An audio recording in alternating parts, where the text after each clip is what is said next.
हाँ, प्रिय शिष्यों, नमः संस्कृता। मैं शिव कुमार दुबे शांति निकेतन इंटर कॉलेज जेवल गाजीपुर से आप सभी लोगों का स्वागत करता हूँ। कक्षा 12 विषय संस्कृत। प्रकरण हमारा है रघुवंश महाकाव्यम द्वितीय सर्ग कालिदास कृत। श्लोक संख्या 53, 54, 55, 56 और 57। यानी मैं आप लोगों को इस वीडियो के माध्यम से 5 श्लोकों का अर्थ बताऊंगा और आप लोग ध्यान से देखिए। राजा दिलीप शेर से कहते हैं, क्या कहते हैं कि छतात किल त्रायत एत्युदग्रह छत्रस्य शब्दो भुवनेषु रूढः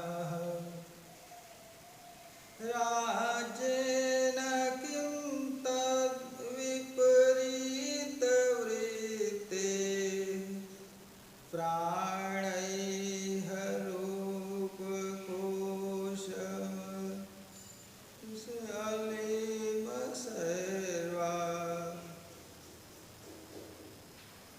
एक बार फिर से इसका वाचन करते हैं, ध्यान से देखिएगा। छतात किल त्रायत एत्युदग्रः छत्रस्य शब्दो भुवनेषु रूढः राज्येन किं तद्विपरीतवृत्ते प्राणैरूपकोशमलिमसर्वा। इसका शब्दार्थ बता रहा हूँ, ध्यान दीजिएगा। उग्र उदग्र, उदग्र माने प्रसिद्ध, छतात माने नाश से, नष्ट होने से, त्रायते माने बचाता है, रूढ़ माने प्रसिद्ध है, तद विपरीत उसके विपरीत, वृत्ते उसके विपरीत कार्य वाले, यानी उसके विपरीत कार्य करने वाले माने रक्षा करने वाले हैं तो रक्षा न कर सके उसके लिए। राज्येन किम, राज्येन किम से माने राज्य से क्या, इसका हिंदी अर्थ क्या, राज्येन किम, राज्येन माने राज्य से तृतीया विभक्ति एक वचन, और किम माने क्या, राज्य से क्या। उपक्रोशम लिमसई, उपक्रोशम लिमसई माने हो गया निंदा से, यानी शिकायत से। कोई गलत कार्य करता है तो लोग उसकी शिकायत करते हैं, उसी को निंदा, निंदा के मैल से अर्थात निंदनीय। प्राणै किम माने प्राणों से क्या लाभ। अब इसका अन्वय देख लेते हैं।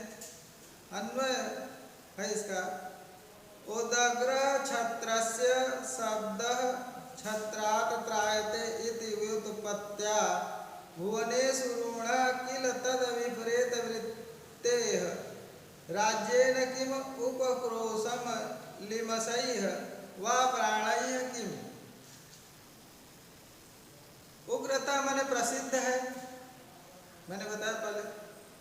तो कहते हैं राजा शेर से कि संसार में ऐसा प्रसिद्ध है कि श्रेष्ठ छत्र शब्द का अर्थ होता है छत, अर्थात नाश से बचाने वाला। जो नाश से बचाने वाला है वो क्षत्रिय कहलाता है। अतः उस शब्द के विपरीत कर्म करने वाले पुरुष के राज्य और अपकीर्ति से मलिन प्राण के युक्त शरीर होने से क्या लाभ। यानी अगर कोई पुरुष है, वो क्षत्रिय है, राजा के कहने का भाव यह है कि छत्र धर्म है रक्षा करना, और मैं अगर इस गाय की रक्षा नहीं कर पाता हूँ तो तुम्हारे द्वारा इस प्राण को छोड़ दिए जाने पर, केवल तुम गाय को खा लोगे, मुझे छोड़ दे रहे हो, तो मुझे छोड़ दोगे करोगे तो मुझे छोड़ने से मेरे पर कलंक लगेगा कि मैं अपने छत्र धर्म की रक्षा नहीं कर सका, मैं उस कार्य के विपरीत हो गया, तो मेरा उससे क्या लाभ, मेरे जीवन से क्या लाभ और मेरे राज्य से क्या लाभ। ऐसा वो जो है शेर से कहते हैं 53वें श्लोक में। दिलीप सिंह से कहते हैं कि बिना इस गाय के मुनि का क्रोध शांत ही नहीं होगा।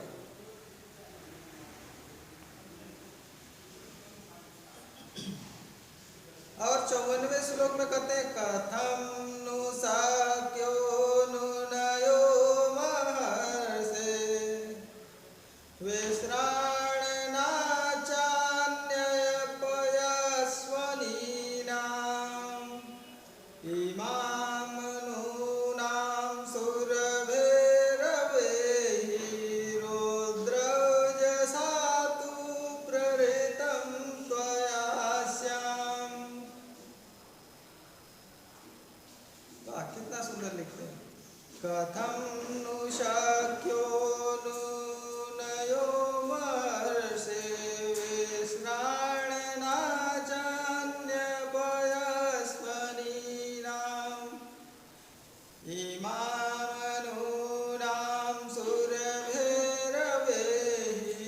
रुद्रौजसा तु प्रहृतं त्वया स्याम्। इसका अर्थ क्या है कि अन्य पयस्विनी नाम माने दूसरे दुधारू गायों से,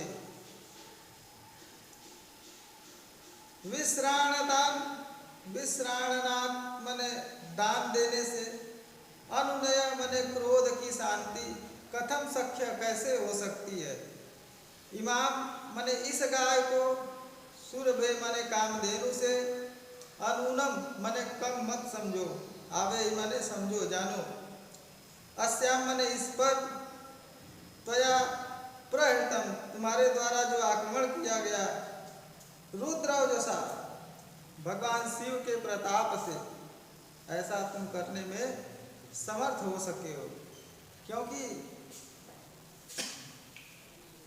ये जो गाय है वह गुरु वशिष्ठ की गाय है और उस पर से ये कामधेनु की बछिया है, पुत्री है। इसको कामधेनु से कम मत समझो, कामधेनु से ये किसी भी प्रकार से कम नहीं है। तो गुरु का क्रोध अन्य गायों को प्राप्त करने से कैसे शांत हो सकता है, ऐसा इसका भाव है। अब इसका अन्वय में बताता हूँ, आप लोग ध्यान से देखिए। अन्य पयस्विनी नाम विश्राणनाथ महर्षे अनुनय कथम शक्य इमाम सुरभे अनुनाम आवेहि तस्या क्षमज्ञ अस्याम त्वया रुद्रौजसा प्रहृतम। अर्थात अन्य पयस्विनी नाम माने दूसरे गायों की या दूसरे दूध देने वाले गायों के, विश्राणनाथ माने दान देने से, महर्षि माने महर्षि के, अनुनयम माने क्रोध को, कथम शक्य कैसे कम किया जा सकता है, कैसे कम हो सकता है, इमाम सुरभे इस गाय को, अनुनम अवेहि कम मत समझो, सुरभि से कम मत समझो, यानी इस गाय को सुरभि माने होता है कामधेनु को कहते हैं, तो कहते हैं कि इस गाय को कामधेनु से कम मत समझो। अस्या त्वया इस पर तुम्हारा आक्रमण तुम्हारे पराक्रम का परिणाम नहीं है, ये भगवान शिव की कृपा से हुआ। और 55वां श्लोक है। राजा दिलीप अपने अपूर्व प्रस्तुत प्रस्ताव को फिर से दोहराते हैं, यानी जो पहले उसके सामने कहे थे उस प्रस्ताव को फिर से दोहरा रहे हैं। क्या कहते हैं? सेयं स्वदेहार्पण निष्क्रयेण न्यायामयामोचयितुं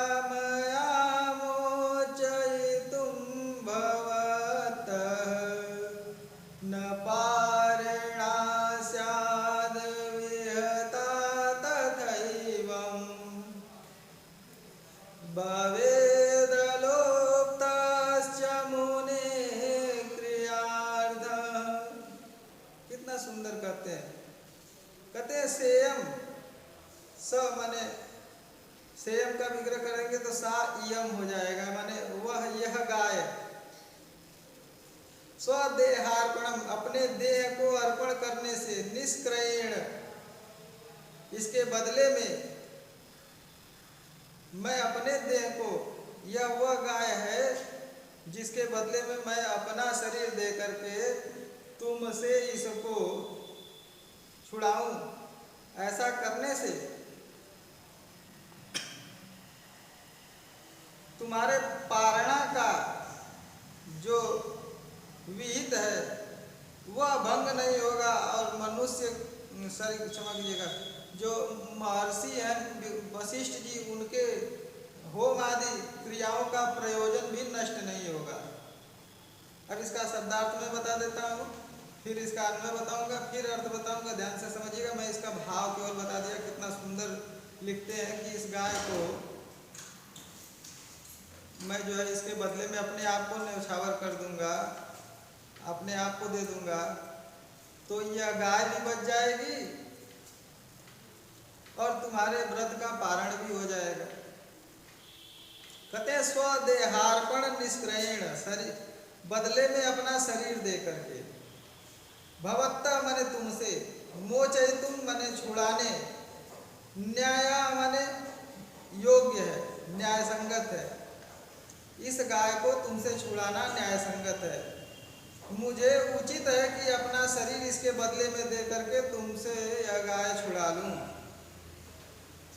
एवं तो पारणा, इस प्रकार तुम्हारी पारणा जो व्रत है तुम्हारा, विहता माने नष्ट नहीं होगा, और होम आदि रूप प्रयोजन, क्रियार्थ माने होम आदि जो प्रयोजन है इस गाय का वो अलुप्त स्यात्, नष्ट न होगा।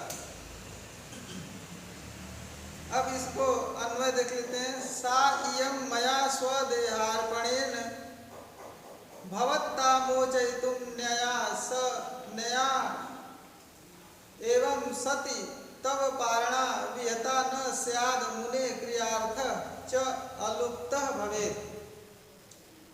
इसलिए, अब हिंदी अनुवाद इसका समझ लीजिए, इसलिए यह उचित है, यानी राजा दिलीप कह रहे हैं शेर से कि इसलिए यह उचित है कि मैं इस गाय के शरीर के बदले में अपने शरीर को दे करके तुमसे इस गाय को छुड़ा लूं, और ऐसा करने से तुम्हारी पारणा भंग नहीं होगी, और महर्षि वशिष्ठ का होम आदि जो प्रयोजन है इस गाय से वह भी नष्ट नहीं होगा। इसके बाद 56वां श्लोक, श्लोक संख्या 56, कहते हैं अपने पक्ष के समर्थन में राजा शेर को ही प्रमाण रूप में प्रस्तुत करते हैं कि देखिए जैसे आप हैं, क्या कहते हैं कि भगवान बड़े सुंदर। अब देखिए राजा दिलीप कितने चतुर हैं, इनकी चतुरता, इनके वाक विन्यास की सफलता किस प्रकार से कालिदास इसमें सिद्ध करते हैं। भवान पीदम परवानवति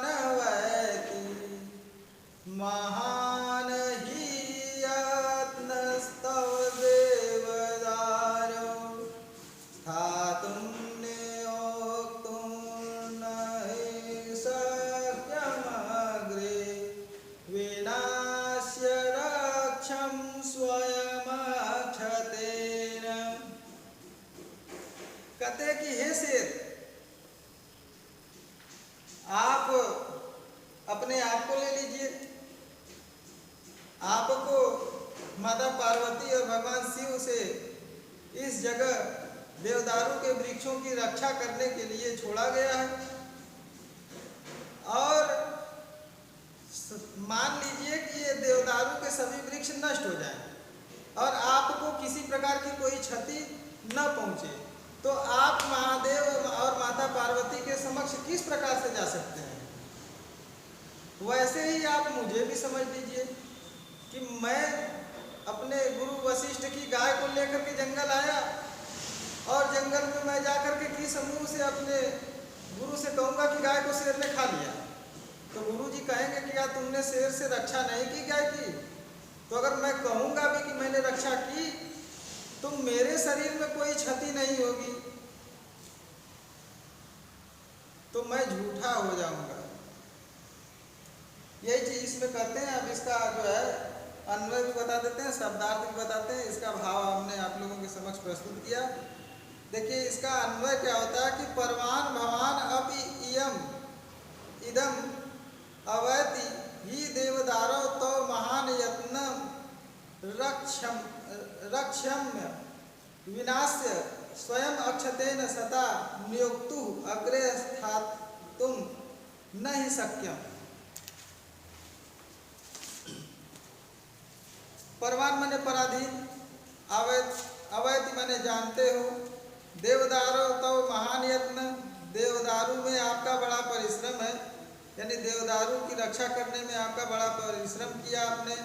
रक्षा करने योग्य जो वस्तु है रक्षक को सौंपी गई है, और नाश करके, विनश्य माने नाश करके, स्वयं अक्षतेन माने स्वयं कुशल रहकर, नियोक्तु स्वामी के, स्थातुम न ही शक्यम खड़ा नहीं हो सकता। अब देखिए इसका हिंदी अनुवाद क्या बनेगा कि पराधीन आप स्वयं जानते हैं, शेर से कह रहे हैं राजा दिलीप कि पराधीन आप यह स्वयं जानते हैं कि आप देवदारू की रक्षा बड़े परिश्रम से करते हैं, और रक्षा करने योग्य वस्तु का नाश करके स्वयं कुशलता पूर्वक नौकर अपने स्वामी के समक्ष कैसे उपस्थित हो सकता है, या वह उपस्थित होने में समर्थ नहीं हो सकता, वो अपने स्वामी के सामने ठहर नहीं सकता। ये जो है कहते हैं। और 57वां तथा सबसे अंतिम श्लोक देख लेते हैं। राजा ने अपने यश की चिंता के कारण अपने शरीर का त्याग कर दिया, यानी उनको अपने शरीर की चिंता नहीं, अपने यश की चिंता है कि लोग मुझे क्या कहेंगे। ये कहते हैं कि मापे अहिंसस्य त्ववचेन्मतोऽहं यश शरीरे भव मे दयालु एकांत विध्वंसिषु मदविधानां पिण्डेष्वनास्थ्या खलु भवतु केषु किमपि माने फिर भी क्यों, या यदि अहम तो अहिंस यदि मैं तुम्हारे द्वारा मारे जाने योग्य नहीं हूँ, यश शरीरे माने यश रूपी शरीर में, दयालु भव दया करो या दयालु हो जाओ, भाव यह है कि मुझे खा करके मेरे यश की रक्षा करो। मद विधानम मुझे ऐसे लोगों का एकांत विध्वंसेषु अवश्य नष्ट होने वाले शरीर में, एकांत विध्वंसिषु माने शरीर अवश्य ही नष्ट हो जाएगा, ऐसा इनका भाव है कहने का। भौतिकेषु 5 पदार्थों से बना हुआ क्षिति जल पावक गगन समीर, पिंडेश माने शरीर में, अनास्था माने प्रेम का अभाव है। राजा का यह कहना है कि हम ऐसे लोग हैं जो 5 तत्वों से बने हुए हैं, और जो खास करके मैं या मेरे कुटुंब या मेरे परिवार के लोग या मुझ जैसे लोग अपनी कीर्ति को ज़्यादा पसंद करते हैं, अपने इस नाशवान शरीर को ज़्यादा नहीं पसंद करते हैं। ये तो एक दिन नष्ट होने वाला ही है। अब इसका अन्वय मैं बताता हूँ। अन्वय है कि किमपि अहम तव अहिंसा मतः चेत में यश शरीरे दयालु भव मद विधानम एकांत विध्वंसीषु भौतिकेषु पिंडेषु नास्ता खलु भवति। हिंदी क्या इसका है कि और यदि तुम्हारी समझ में मैं अवध्य हूँ तो तुम मेरे यश रूपी शरीर पर दया करो, क्योंकि हमारे जैसे लोग अवश्य नष्ट होने वाले पंच महाभूत से बने होते हैं और उनको उनके शरीर से प्रेम नहीं होता है, वो अपने शरीर से प्रेम नहीं करते, अपने यश से प्रेम करते हैं। इसलिए मेरे यश रूपी शरीर पर दया करो और मेरे इस भौतिक शरीर को ग्रहण करने की कृपा करो।